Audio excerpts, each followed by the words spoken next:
শক্তিশালী টাইফুনের কবলে চীন। এবছর চতুর্থবারের মতো আঘাত হেনেছে টাইফুন। পূর্ব চীনের জেজিয়াং ও ফুজিয়ান উপকূলে বিদ্যুৎ কেন্দ্রে দেখা যায় তীব্র বাতাস ও ভারী বৃষ্টিপাত।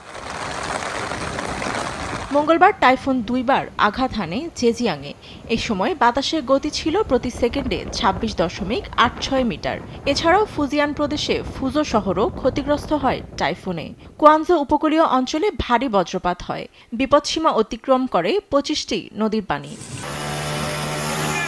দক্ষিণ পশ্চিম চীনের চংকিং শহরে প্রবল বাতাসে সড়কে গাছ পড়ে বন্ধ হয়ে যায় চলাচল।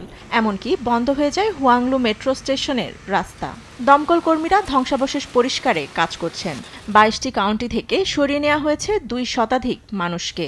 সবচেয়ে বেশি বৃষ্টিপাত রেকর্ড হয় উইবেই জেলায়। শিলাবৃষ্টি হয়েছে কিছু অংশে।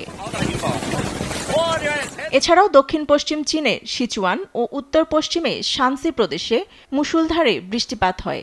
এ সময় আকস্মিক বন্যায় ধসে যায় রাস্তা ও সেতু এবং বিচ্ছিন্ন হয়ে যায় বিদ্যুৎ সংযোগ। নিরাপদ স্থানে সরিয়ে নেওয়া হয় ১০,০০০ মানুষকে। প্রবল স্রোতে ভেসে যায় গবাদি পশু। টাইফুনের কারণে ২.৮ ট্রিলিয়ন মার্কিন ডলারের কৃষিখাত হুমকিতে রয়েছে।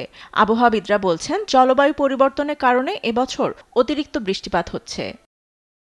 ফাতেমা তাসনিম, নিউজ ডেস্ক, দেশ টিভি।